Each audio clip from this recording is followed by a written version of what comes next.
subax wanaagsan khiyaarteena ku soo dhawaada tabin kale iyo wararkii ugu dambeeyay caalamka. Halkani waa Caalamka TV wanaaronimo axada 22 bisha June. ku soo dhawaada tabin wareedkeena. qodobada saakaan idinkugu heyno waxaa kamid ah Iran oo bilowday weerarkii argudashada ahaa ay doonayso inay kaga argudato xulafada Mareykanka iyo Israel oo habeenkii xalaytoole iyagu duqeeyay goobihii nukliyeerka.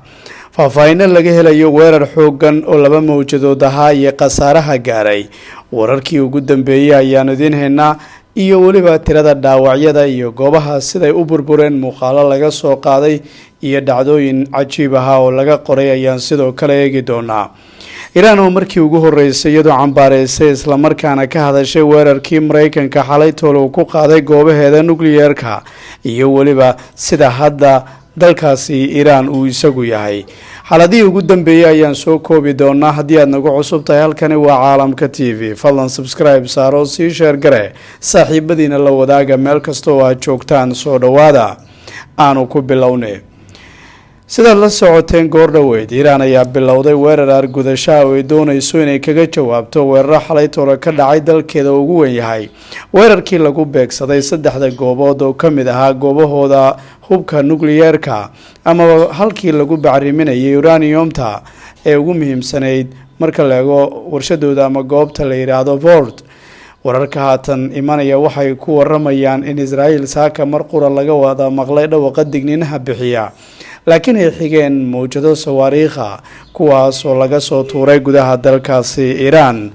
faahfaahinadu waxay ku waramayaan saacadihii hore in goobaha la beegsaday iyagoo ay ahaayeen magaalada Tel Aviv iyo waliba deegaanka Haifa iyo waliba kuwa kale. wararka gaar ahaan idaacadda Israel laga leeyahay ayaa waxay ku waramaysaa in deegaano toos gantaalo ay ugu dhaceen isla markaana la arkayay quuq iyo qiiq iyo waliba markaas uuro inay ka baxayeen goobaha qaarkood, isla markaana xaaladda deegaanadaasi ay ahaayeen kuwa halis badan. jiriirada Israel Hayom ayaa iyaduna waxay sheegtay in la arkay markaa ciidamada gurmadka degdega iyo kuwa kale ee dabdamiska loo yaqaano in iyagu goobta ay gaareen. waxaa la tilmaamayaa guryaha qaarkood halkaas inay ku burbureen, iyadoona meelaha khasaaraha badan uu ka dhacay ka mid yihiin deegaanka ama magaalada Haifa, Tel Aviv Taweyn iyo waliba kuwa kale. aroornimadan axadda waxay u ahayd maalin kale oo madow. Iraaniyiintuna waxay leeyihiin haddii xalaytoole aadna xanuujiseen annaguna waxaan xanuujinaynaa Israel. idaacadda Israel laga leeyahay waxay sheegaysaa in dadka deegaanadaasi argagaxay la kulmeen. goor dhaweyd wasiirka maaliyadda Israel Smotrich ayaa waxa uu ku faanay weerarkii habeenkii xalaytoole ka dhacay Iran, isla markaana lagu beegsaday goobaha hubka nukliyeerka uu ahaa guul taariikhi ah, isla markaana caalamka uu ka wanaagsan yahay sidii hore u ahaa. waxaana uu sheegay dagaalka inuusan dhammaanin, isla markaana ay tahay in la raaco fariimaha ay soo jeedinayaan nidaamka iyo waliba hay-adaha ku shaqada leh badqabka iyo amniga. laakiin weerarkaasi kadib waxaa la tilmaamayaa in Iraaniyiintu iyagu aysan gacmaha isa saaraan, laakiin haddana ay si adag u beegsadeen goobaha ay ka mid yihiin deegaanada Tel Aviv iyo waliba Haifa. ilaa hadda waxaa la sheegay in ka badan 25 ilaa iyo 32 gantaal inay ku dhaceen magaalooyin ay ka mid tahay Haifa, sida jiriirada Haaretz sidoo kale ay sheegtay 25 gantaal iyaguna inay yihiin goobaha markaasi la tilmaamayo inay ku dhaceen. lama garanayo khasaaraha dhabta ee markaasi ka dhashay, laakiin wararka hordhaca waxay sheegayaan in iyadu ay gaarayso ama khasaaraha ay gaarayaan ilaa iyo 15 ruux. faahfaahinada goor dhaweyd la helay waxaa kamid ah wakaalada Mahra ee dalkaasi Iran. xogaha ay daabacday oo ay kamid yihiin markii ugu horeysay Iran inay ku soo dartay marka la eego mawjadaha sawaariikhda iyagu ay ku soo tuurayeen Israel. sawaariikhda cusub iyo nooca loo yaqaano Khaybar oo kamid ah kuwa ugu adag marka la eego.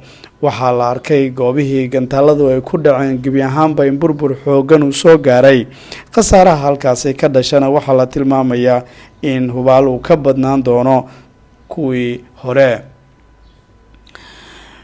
faahfaahinno dheeraad ayaa waxaa laga helayaa qaabkii dowladda Mareykanka ay u weerartay habeenkii xalay toole goobihii hubka nukliyeerka gaar ahaan 3 goobood oo Mareykanku ay sheegeen gebi ahaanba inay tirtireen. madaxweynaha dalkaasi Mareykanka Donald Trump ayaa ku faanay gebi ahaanba goobta loo yaqaano Fordo oo ka mid ah goobaha ugu ballaaran isla markaana dhulka masaafo aad u dheer u qodnaa in gebi ahaanba la tirtiray oo hadda wixii ka dambeeyay ay noqotay goobtaasi mid aan ku jirin wax hub nukliyeer ama xitaa aan la awoodin uranium in lagu bacrimiyo maadaama ay burburiyeen. dowladda Iiraan ayaa waxay sheegtay inuu dhacay weerarkaasi isla markaana lama jiro faahfaahino markaa la og yahay iyo waliba khasaaraha rasmiga tirada uu gaarsiisan yahay. waxaa aroornimada Axadda si cad loo sheegay goobaha Fordo, deegaanka Nazan iyo waliba deegaanka kale Asfahan in saddexduba ay ahaayeen kuwa la beegsaday. Iiraaniyiintu waxay iyagu sheegeen weerarkaasi inuu dhacay isla markaana dowladoodu ay cambaareynayso. wasiirka arrimaha dibadda dalkaasi Cabbaas Caraaqji oo ka hadlaya umuurtaasina waxa uu yiri Washington gaboodfal weyn ayay gashay isla markaana ka horjeeda marka la eego axdiga qaramada midoobay iyo waliba qaanuunka caalamiga waliba weerarida goobaheena nukliyeerka nabadda iyo waliba markaasi midka laga dhaliyo tamarta. dowladda Iiraan waxay sheegtay in xaq ay u leedahay inay ka jawaabto isla markaana xoga soo baxay waxay sheegeen inay difaaci doonaan madax banaanidooda iyo waliba masaalixdooda iyo waliba shacab weynaha reer Iiraan.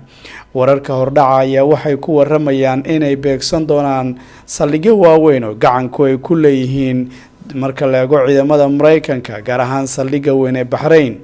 sidaasina waxaa laga soo xigtay sarkaal ka tirsan dowladda waddankaasi Iiraan. geesta kale xubno ka tirsan baarlamaanka ama golaha wakiilada dowladda Mareykanka ayaa si cad u weeraray Donald Trump waxaana ka mid ah hogaamiyaha caanka ee dimuqraadiga ee Congress-ka fadhiya ninka caanka ah Hakeem Jeffries kaasoo isagu sheegay ninkan dalkiisa inuu khasaare gaarsiinayo. waxa uu tilmaamay ninkan in dalka iyo dadkuba uu marin habaabiyay isla markaana waxa uu sheegay in ogolaasho uusan ka helin golaha Congress-ka si uu awood ugu adeegsado waana wax halis ah oo khatar weyn ah. senatorka dimuqraadiga ayaa sidoo kale tilmaamay in qariska tuurnimo ahayd tallaabadaasi ballantii uu qaaday ee bariga dhexe nabad inuu keenayana ay ka dhignaanayso in uu ku fashilmay oo uusan awoodin inuu hergeliyo. gabadha caanka ee markaasi Nancy Pelosi ayaa weerar adag iyaduna ku qaaday ay ku tilmaantay jaahil dhanka dastuurka iyo waliba aqoon badan inuusan ku garanaynin wax badan uusan ka ogeyn dastuurka. waxa ay ku tilmaantay in khatar weyn uu gelinayo guud ahaan mandiqada isla markaana tallaabadaasi ay tahay mid deganaanshaha dalka uu markaasi khatar ku geliyay. Thomas Massie ayaa naibkan ama markaasi xildhibaankan oo ka mid ah kuwa ugu waaweyn jamhuuriyiinta ayaa markaasi isaguna wuxuu yiri Trump wuxuu yiri tallaabada uu qaaday ee ku beegsaday uu ku duqeynayo dowladda Iiraan inay tahay mid baalmarsan dastuurka. sidoo kale senatorka caanka ee Bernie Sanders ayaa isaguna wuxuu yiri tallaabadan waxay ahayd mid halis gelin karta dalka waliba xitaa waxa uu qabaa in khatar weyn ay noqonayso. tallaabooyinkan mucaaradka ay ka horjeedaan ayaa qayb ka ah olole la doonayay in arrinta ugu yaraan lagu hor istaago madaxweynaha dalka Mareykanka taasoo sheekadu ay noqotay wiil uu isagu lahaa ama markaas inuu hoggaansamay awaamirta Netanyahu kaasoo uu doonayo inuu isagu sanado badan ku fadhiyo kursigiisa sida ay ku eedeynayaan mucaaradka amaba mas'uuliyiinta Mareykanka qaarkood. waxaana ka mid ahaa dadkii sidaas yiri madaxweynihii hore ee dalka Mareykanka Bill Clinton, xildhibaan ka tirsan baarlamaanka dalka Iiraan oo diiday markaasi isagu in dalkiisa dhaawac xoogan uu ka soo gaaray weerarkii xalay toole gaar ahaan goobta Fordo loo yaqaano ee lagu bacriminayo uraniumta isla markaana yaaleen qalab casri ah oo kobcinaya hubka waxgumaaday nukliyeerka ayaa waxa uu beeniyay in khasaare badan uu soo gaaray goobtaasi.